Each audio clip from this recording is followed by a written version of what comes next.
Hi, everyone, and welcome to another episode of our Conference of Consulting Actuaries Leadership Development podcast. My name is Michael Clark, host of the podcast, and I am joined today by Lee Gold. Lee, welcome to the podcast.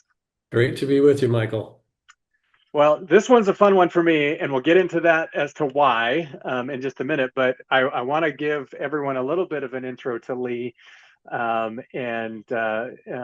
think it'll frame the context of our conversation really well. So, a little bit on Lee. He's a principal in Mercer's Wealth Business based in Denver, Colorado.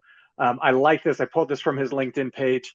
This is a direct quote. He says, "I've gained a passion for helping companies determine the best way to provide efficient, high value, affordable, and sustainable retirement programs. I currently focus on helping employers address the wealth needs of their employees and the employer programs to support those needs. DB plans, DC plans, and financial wellness programs are all important pieces of this puzzle for both employers and their employees." So, as you can imagine, we're going to talk a lot about that today. So, a little bit more though, Lee is a part of the Retirement Security Innovation Initiative, something that is highly supported by the Conference of Consulting Actuaries. He's also on the CCA's webinar committee and the annual meeting program committee. He's also the chair of the Academy's Retirement Policy and Design Evaluation Committee. So, clearly something that he's very passionate about, and we're going to talk a lot about that today. But a couple of just side notes about Lee. Besides living in Colorado so that he can fly, fish, and golf, sometimes have you done that year round? That's maybe the bigger No, question. I generally focus on the summer. Although the weather in Colorado has been amazing this winter. I could have golfed this winter. Very easily, very easily. He's also the father to six kids. And then the reason why this one is special for me personally, Lee was actually the guy that hired me out of college for my first full-time job. So he has got a spot in my heart I will forever be grateful for, and gave me that first opportunity. So, Lee, it's really exciting for me to have you on the show today. Well, it's been fun watching your career and everything you've done. You've had amazing trajectory in your career, and maybe I had something to do with that. I don't know, but You it's know, you gave me a good start, and that who could ask for much more than that coming out of college? It was great, and there's a whole long story behind that I won't get into here, but let's just say I ended up in the right place in the right time, and very meaningful for me and my family. So well, we're very appreciative. if I can count you as part of my coaching tree, that's a privilege. All right. Well, let's get into a little bit more about you and your background. One of the questions that I love to start with in helping people understand just career journeys, like what led you to be an actuary? Well, it's kind of a funny story. My father, I grew up in Washington State in the Pacific Northwest, and my father lost his job when I was a junior in high school. And I did not want to leave for my senior year. I wanted to finish my senior year in Washington. And I convinced my parents that I should stay there. So I did. They had a good friend of theirs that had an empty room in his basement, and they talked to him, and he said, yes, he can come live with us. There were two requirements. He could use my pickup truck whenever he wanted, and I had to be a good example for his kids. Uh, this this family I lived with was actually Dennis Tolley, and some people may know Dennis. He is an actuary, or at least he passed the exams, but he is a professor at Brigham Young University. At the time when I was living with him, he was not. He was working in the private sector. He's got a PhD in statistics. And I took my ACT test, and I got a 36 out of 36. And I was sharing it with him, and he said, wow, you really do well at math. You should be an actuary. I said, what is that? I'd never heard of it before. So he told me about it. And it turns out in his spare time, he's one of the smartest people I know, but in his spare time, he had gone and got his ASA, just taking these exams for fun. And we started talking some more about it, and I thought, this is kind of interesting. I love the fact that it was applied mathematics, it would solve real problems, and that is where I started my actuarial journey, is because of that conversation. Interestingly enough, when I graduated from high school, Dennis also got a job, a teaching job at BYU at the same time. So we both left the Pacific Northwest at the same time and ended up at Brigham Young at the same time. And I took a few classes from Dennis during my 4 years there. So that's kind of a great That's story. I did not realize that. I mean, maybe you told me at one point, but I didn't. I also went to Brigham Young University. I also had classes from Dr. Tolley. So that is another fun connection there. He's a good guy and was a very entertaining professor. I had him for I remember this too. I had him for my statistical theory classes, 400 level classes, and it was a lot of fun. So, Yeah. well, so okay, so you go to college, you know you want to be an actuary, you go through that program there. Talk to us about what happens next with your career progression. So um, we didn't mention this as part of your bio, but you started as an in-house corporate actuary for the first decade of your career and then moved over to consulting. So talk to us a little bit about that experience. Yeah, so I did start out as a corporate actuary with a very large control group of companies. They had about, at the time, 20 to 25 pension plans within the broad group, and I was responsible for all of those. Interestingly enough, when I first got hired, I was hired on as a healthcare actuary. And about 2 years into my work with this company, the person who was doing a lot of the pension work left, and they asked me, "Would you like to try your hand at pensions?" Um, and I, not maybe not knowing any better, I don't know. I thought, well, it sounds like a great opportunity, so I'll do it. And that was life changing because that's what I've done ever since. And so I moved over to the pension side, and the chief actuary supported me for a couple of years until I really figured out what I was doing, got my ASA, got my EA, and then I was off and running. I had a fabulous experience there for 10 years. But for anybody who's been an in-house actuary, it's very different than being in a consulting firm. I was a staff of one. I did everything. I did all the data collection. I did all the report writing. I did all the evaluation work, soup to nuts. I did my own legal research, which actually, from a career development standpoint, was very beneficial because I had to dig into the code and get to know it well. Um, After about 10 years, I had mastered those 25 plans. I knew everything there was to know about them, and I had automated some processes. I actually built a PC-based valuation system. We were running on a mainframe at the time, and this is clear back in the early 90s. And so I got to develop my own valuation system, which enhanced some of my computer programming skills. And after 10 years, I just thought, this has been great. And I wasn't bored yet, but I was worried I was going to get bored just because I felt like I had mastered everything there was to do there. And so I put out some feelers and had a few interviews, but Mercer was the first place that offered me a job in Denver. And I took that, and I've been there ever since, over 28 years now. That's great. Well, now even within Mercer, you've had some different roles. So you mentioned you were doing consulting work in the defined benefit space, but for a few years, you moved into financial wellness consulting. So for those that might not understand what that entails, give us some color on that. Sure. So in about 2015, I guess it was, financial wellness was starting to be something that was talked about a lot in employers. And Mhm. Mercer put together a very small group of people who were going to focus on financial wellness and see if we could make some inroads into that area of consulting. And I knew the woman who was leading that group within Mercer, and I really wanted to work with her. And it sounded like it would be a really interesting opportunity to do something a little different. So I committed the cardinal sin of any consultant, and I gave up all my clients so I could focus 100% on this other opportunity. Um, that was hard. I had some great clients that I loved working with, but I gave all those up, and I became full-time a financial wellness consultant, going around and just having tons of conversations. It's some of the funnest times I've ever had as a consultant because that topic was so hot that I could call one of our offices in Minneapolis or Dallas and say, I'm going to be in town for 3 days. Uh, can you fill my calendar with meetings? And within 48 hours, my calendar was full. Everybody wanted to meet and talk about this. So it was a blast. I think I met in the 3 years I did this, I think I met with over 200 companies talking about these financial wellness challenges.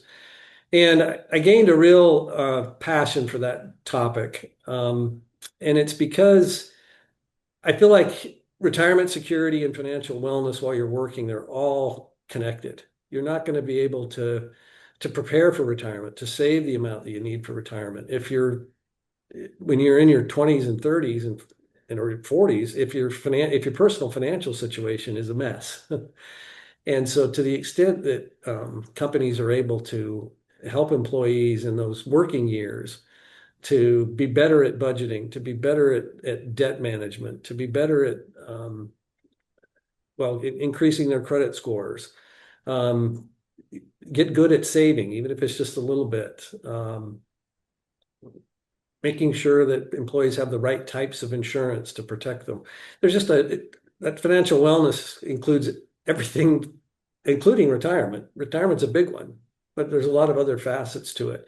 And if you get it all right, then people are set up for success. And I really enjoyed my time there doing that and helping with the focus being, I'm still working on retirement. I'm just tackling a lot of things that are going to impact their ability to prepare for retirement.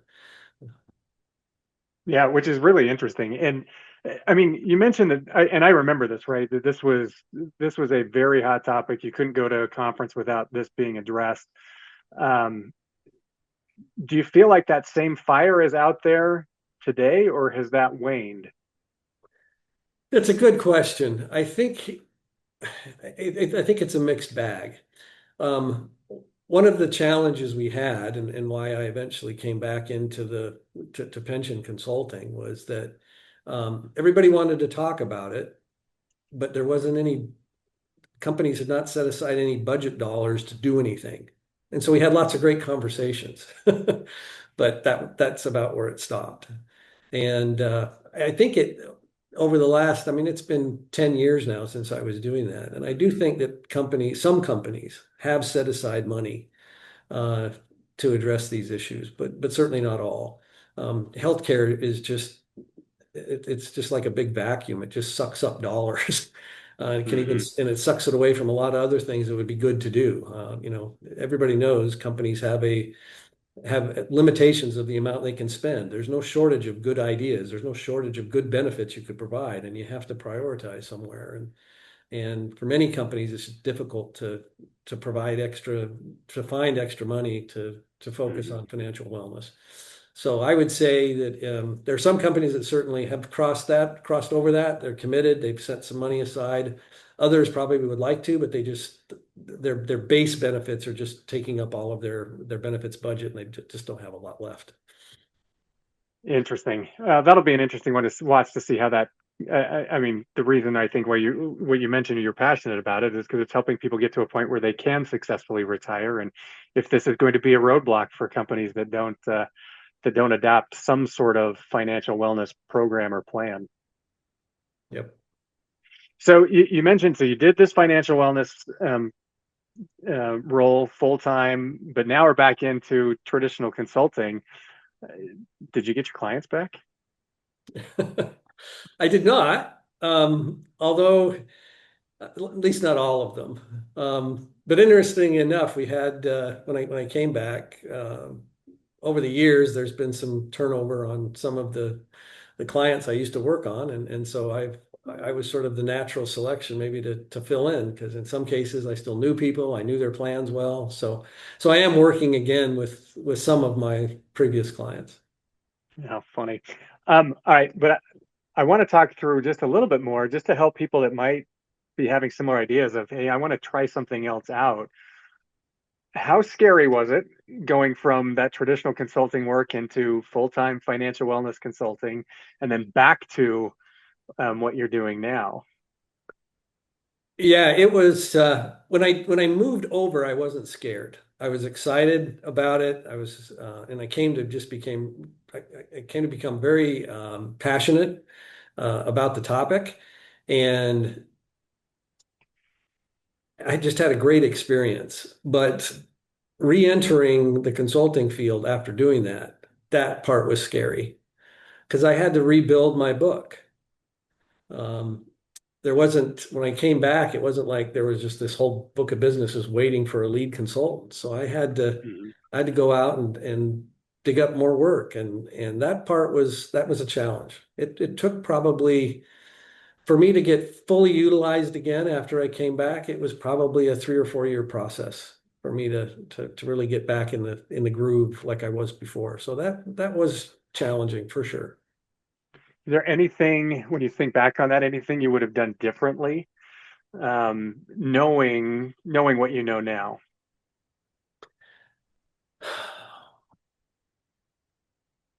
No, I don't think so. I think in the weighing all of those things together, despite the painful reentry, I am so glad that I got to have that 3 year period doing what I did. It was some of the funnest time. I wouldn't want to have missed out on that. And the fact that there was some pain on the back end, I'd say all in all, it was worth it. I think that's important for people to hear and understand that because there are those concerns I'm sure that people would have. Well, what if it just doesn't work out? What if I need to go back to what I'm doing and am I going to be able to go back to doing it? Like I think you're a really good example of someone that's made that work and you can acknowledge the fact that it wasn't easy, but it was worth it. Yeah, and I have to give some credit to my firm who gave me some runway to get back up to speed.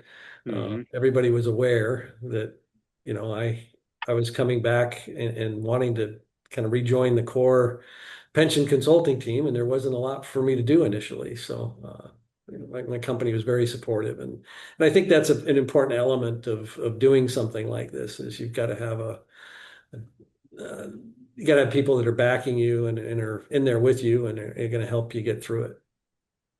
Interesting. No, that's great. Well, let's talk a little bit more about financial wellness and retirement readiness and some of these other things that you're doing now on largely on the volunteer side. You talked about just why financial wellness gets you excited today, why you think it's so important, and why people should be paying attention to it, and why you could talk about it all day long. But how did you develop that passion? Like, where did that start from? Well, I think it initially started because I mean, I didn't have it. I wouldn't say I had the passion or the understanding that I do now when I went over. I went over because I had an itch I needed to scratch. And it just felt like this is an opportunity. I know the person I'm going to be the woman I'm going to be reporting to, really respect her. This could be fun. And I wasn't wrong there. It was. But in doing that over a 3 year period, the amount of stuff that I read, the studies I focused on, um, the insights I gained were incredibly valuable. And it was after doing that for say a year where I really felt like, okay, I've become kind of an expert in this field compared to the average person on the street. And I think this kind of stuff is really, really important. And that's kind of where that passion came from, is after doing it for a while and feeling like you've really gained a lot of knowledge. You do something for 10,000 hours and you become an expert. Hmm. Yeah, and I guess that's kind of what it took.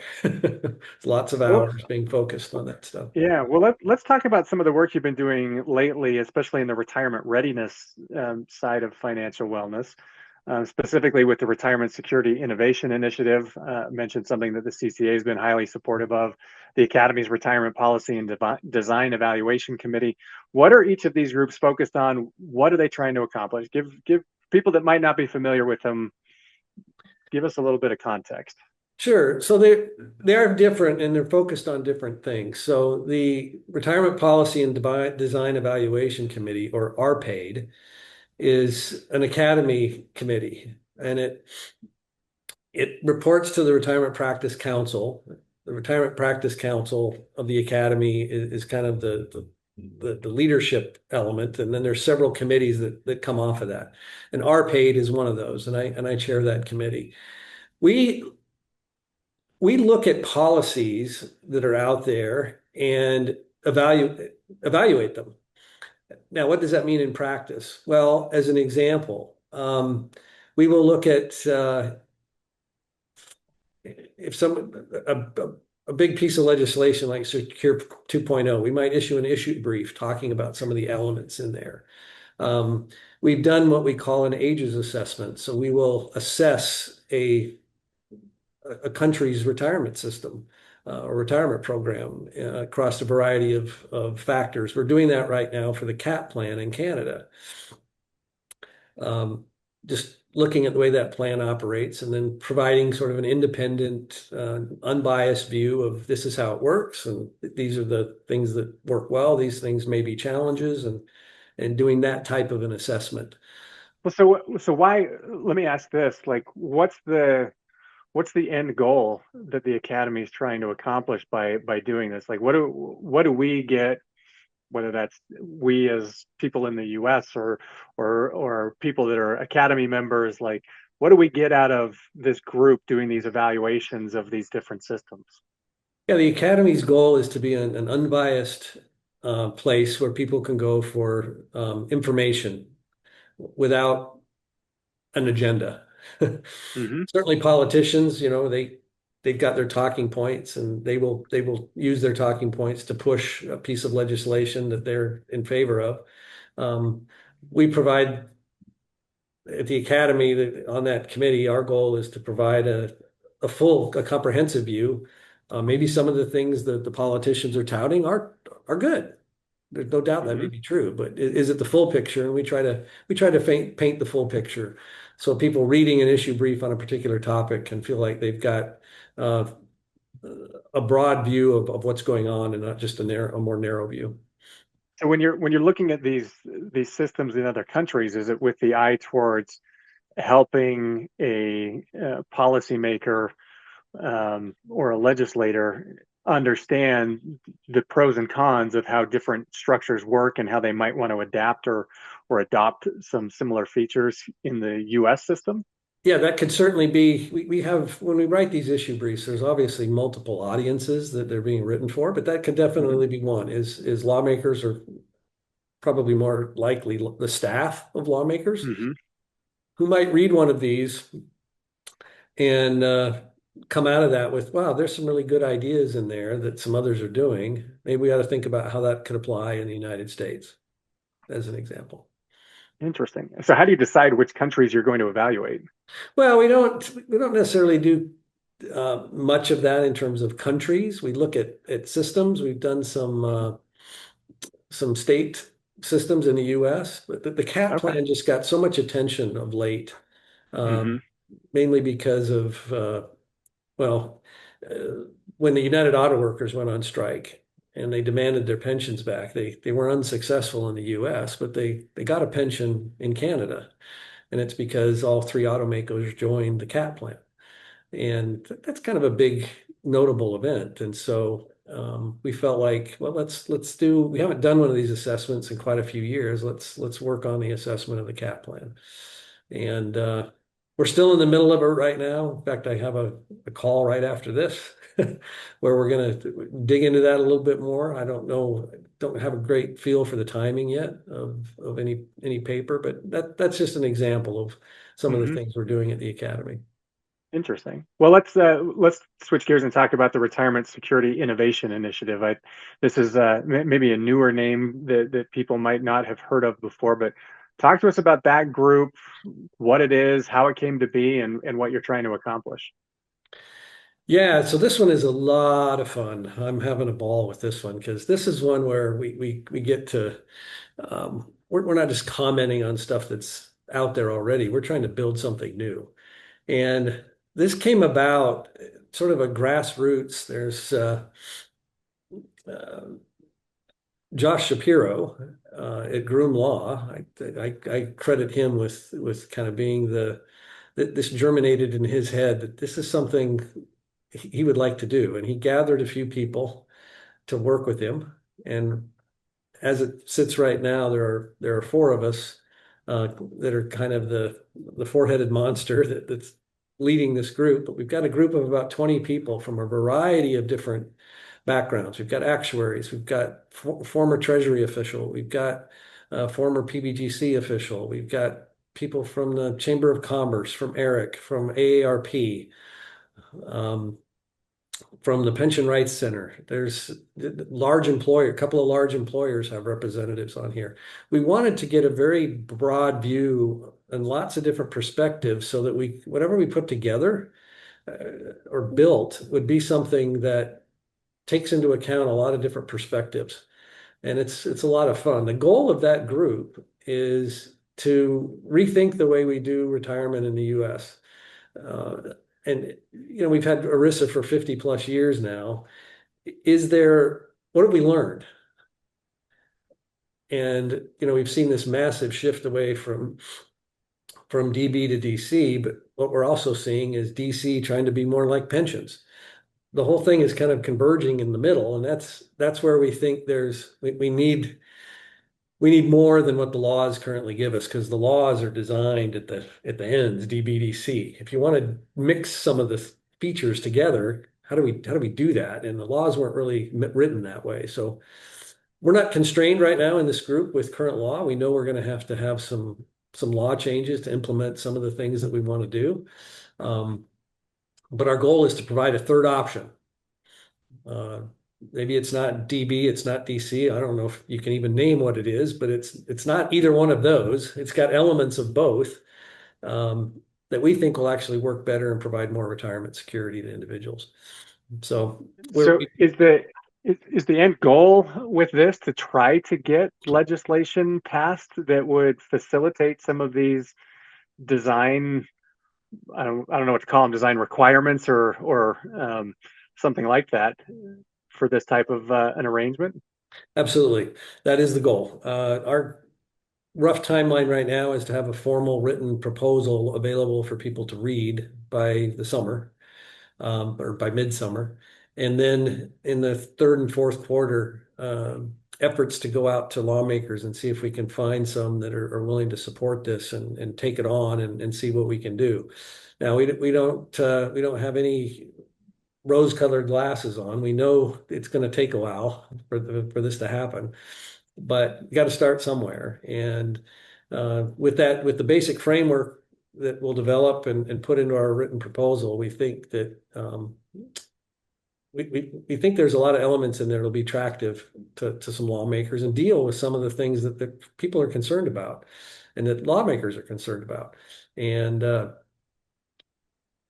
once we get that level of support, yes, we will need them to push some legislation through. We're trying to design it so the number of things that have to change is as minimal as possible, but there's no question we're going to have some changes.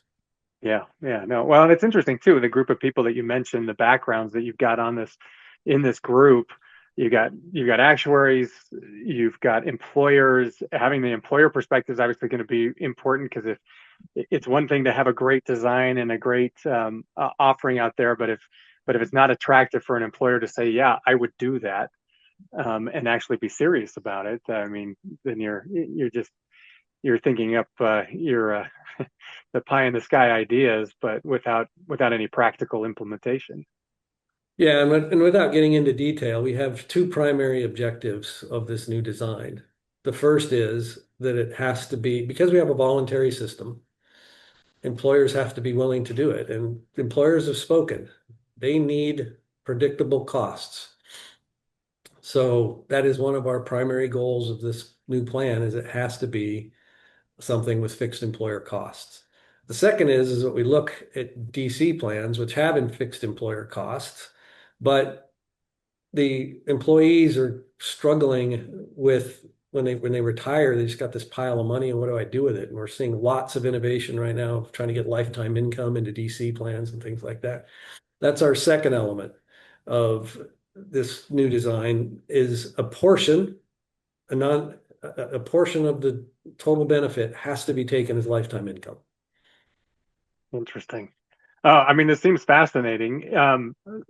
If people want to learn more about what you guys are doing at this initiative. Is there a way for people to reach out and stay informed? Yeah, we actually just posted just this week. We put up a new LinkedIn site for the Retirement Security Innovation Initiative. So if you use that search on a in LinkedIn, you can go to that page, and we're going to be trying to post stuff out there on a regular basis, just keeping people updated on progress and things like that. There is a link to a paper that was already published with some of our initial thinking that you can get to if you go to that site. If you can't find it, you can always look me up on LinkedIn, and I've got some comments about that initiative on my site, and you can get there from there. Interesting. I'm just actually looking at it right now just to pull it up. Um, no, I think that's great. I'll be curious to watch what this group does and how it's received and see some of the maybe the challenges that you deal with and hopefully celebrate some of the successes with y'all as well. Well, Lee, for the last little bit here, before I move on, anything else that you want to say about this topic? Well, just a general comment, I guess, that related to the last two things I've said. These are all things I'm doing on a volunteer basis. And, if I can just make a plug to others out there that are thinking about volunteering, it's one of the best things I've ever done. I can't tell you how many great people I've met through this process. And there's so many wonderful people out there, smart people, and having them as a part of my network because of the volunteer work we do together is phenomenal. And I mean, you're an example. You left. Uh, we worked together for a while, and then you left. But through both of us doing volunteer work, we're able to stay connected because we Hmm. work on some of these committees together and things like that. So that's a great thing. So I just put a plug out there for people that are thinking of volunteering. I totally recommend that you do it. It's a wonderful experience. Yeah, well, I wholeheartedly agree with that. I'm a big proponent of it myself, for a lot of the reasons that you listed. You do get to interact with people. You get different viewpoints than maybe what you get in your current place of employment, and just helps you, I think, be a better consultant Absolutely. and there's a lot of fun things that you get to do with it too. So things like the initiatives that you're involved with. So yeah, I'm seeing the Retirement Security Innovation Initiatives LinkedIn page up there. I've followed that as we've been talking here, and look forward to watching what else you guys put out. All right, great. Well, let's turn our attention to leadership. This is one of the core purposes for this podcast. Um, and I love to just get people's perspectives. Everyone's got a little bit different bend or angle on leadership and successful leaders. But so maybe let's start there. When you think about people that you consider to be successful leaders, like what traits do they have? How do they demonstrate that leadership? Yeah, it's a great question, Michael. And I have a hard time kind of separating the qualities of a leader versus just the qualities of a person, because I think in many ways they're connected. Um, the people that I have enjoyed working with or for the most are people that I respect because they're just good people. And if I think about the characteristics they have that make me feel that way, it's that I always felt like I was an, a very important part uh, of their efforts to accomplish their goals. It wasn't that I was just a piece of the machinery. I was someone who was very much needed um, to help them accomplish what they wanted to do, and they always made me feel um, important and respected, and they valued the skill sets that I would bring. And I really appreciate that from leaders who make me feel like I'm a part of something and I'm an important part of something. And I'm not just there to, grind out hours or whatever. I'm bringing skills that they need and they appreciate. That makes all the difference. Oh yeah, no, I love that. I like how you equated it. It's not like somebody has leadership skills and that's a separate version of themselves than who they are at home, as an example, right? But that successful leaders are people that have that kind of holistic, integral personality. It is who they are, Yes. and especially the fact that they can help other people feel important and feel like what they're doing and how they're contributing is valuable, for their skill sets. I mean, that is such. I agree with you. It's such a huge component of being a successful leader is getting people to. I mean, that's very motivating. You know, if you feel like the other person cares and feels like your contributions are important, you're going to be that much more likely to follow them down the paths that they decide to go. That's right. That's right. Yeah, it's all about feeling valued. Hmm. Yeah, no, that's it. I love that. I love how you put that. When you think about some of your role models when it comes to leadership, who are some of those people, and how have you tried to emulate their examples? Well, I'm hesitant to name names. I may leave somebody off that I shouldn't, but so I'll go to the second part of your question of, what have I tried to emulate? When I find myself in a position of leadership, I try to be someone who's doing exactly what I just said. I try to be respectful of others on my team, make them feel valued for the contributions that they bring, because everybody brings something unique to the party. And we have to, I feel like I need to respect all of those differences that come. I'm also a big proponent of that idea that what's the old phrase? If there are two people in business that think the same, one of them's not necessary. Hmm. So I like to be surrounded by people with different points of view because, and especially those that can um, articulate that point of view because it can change, it can make my thinking better because none of us know everything, right?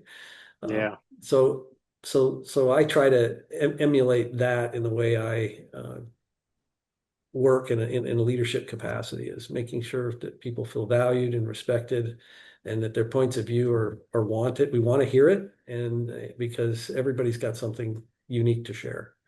So how do you do that? That's not always easy, right? To help other people feel that way. Like, what are the things that you do specifically to try to help somebody feel valued and heard? And Well, I think about some of the leaders that I've witnessed in the past, and one of the things I try to do is uh, there's one individual I'm thinking of in particular who, when he would bring up a topic, he would not say anything for a while. Because inevitably, what happens sometimes in some environments is when the leader speaks, then everybody else seems to think, "Oh, okay, coalesces right around it. this is where we're going." So I've got to Yep. say something kind of along those same lines, and you don't get authenticity, and you don't get the real stuff out there. Hmm. So making it a place where people can just talk and share ideas and just be quiet. And sometimes that's hard because all of us Hmm. we have opinions, we have things we want to say, and sometimes people say things that you might actually very much disagree with, and you kind of gotta bite your tongue and and just wait Yeah. and hear it Yeah. all out. So I think one of the questions that I've come to appreciate, in those circumstances, especially if I'm the one that's leading, whether it's a discussion or a meeting or whatever it might be, um, is asking everybody, what am I missing? Like, here's the way I'm thinking about this, but that's my point of view. What am I missing here? And that gives people that chance to come in and offer a different perspective. Um, because otherwise, you're right. Like, especially in those situations, if a leader comes in and says, well, here's the subject, here's my view on it, what does everybody else think? More they likely than just not, you're going to nod get their them head to, yeah, they're going to say, well, that sounds great. Yeah. And here's how we can make that even better. But they don't ever consider, like, is there another way to think about this? And, or it doesn't invite the opportunity for people to do that as easily. yeah. Yeah, I like that. All right, so when you think about actuaries and especially future successful leaders within the actuarial profession, what do you view as the important traits for them to develop? It's a great question, Michael, and it requires a crystal ball that I don't have. But I think I can say this. I've been doing this almost 40 years now. Um, 1988 is when I started my first job. So we're 38 years now. And what I do in a given day is so much different now than it used to be back Hmm. then. And I could even break it into 10-year increments. What I was doing 10 years ago and 10 years before that, it's always changing, always evolving. And so I don't know exactly how things are going to change in the next 10 years. I just know they will. And I think the actuaries of the future have got to be willing to adapt and be flexible. Um,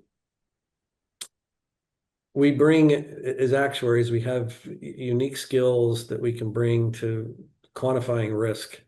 And risk is not something that ever goes away. It just changes. Hmm. I think about within the pension profession, right? There's all this talk about pension risk and companies trying to get rid of pension risk. Okay, well, they got rid of funding risk by moving to DC plans, but is risk gone? No, they just transferred it to some Hmm. another location, Yeah. right? Yeah. It's still there. And in fact, they may have created some new risks along the way, right? And so risk is a part of life. I think one of the challenges we have in our current modern world of so many conveniences is we think we can live a risk-free life, and I just don't think that's possible. Life has just got too many unpredictable things in it, so there's always an element of risk um, in our daily life. We just never know exactly what's going to happen. So, as actuaries who are specialists in risk and understanding risk and mitigating it, I think there will always be a need for our skills. Exactly what that looks like, it might have to adapt and change, but Hmm. risk is not going away. Yeah, no, I like that. And it's definitely a theme that's come up on the podcast before, is just that ability to adapt and change. Um, which, yeah, for all the reasons you've listed, it's really important. And like you said, as actuaries, we have a pretty unique skill set that we should be finding those areas to explore. How do we adapt our skill set to different problems as we identify those different risks, and especially within financial models, right? How can we help quantify that risk to help somebody measure and manage it? Absolutely. Yeah. Well, Lee, this has been great. This is, like I said, it's been a treat for me to have you on the podcast today. If people want to connect with you and follow what you're up to, what's the best way for them to do that?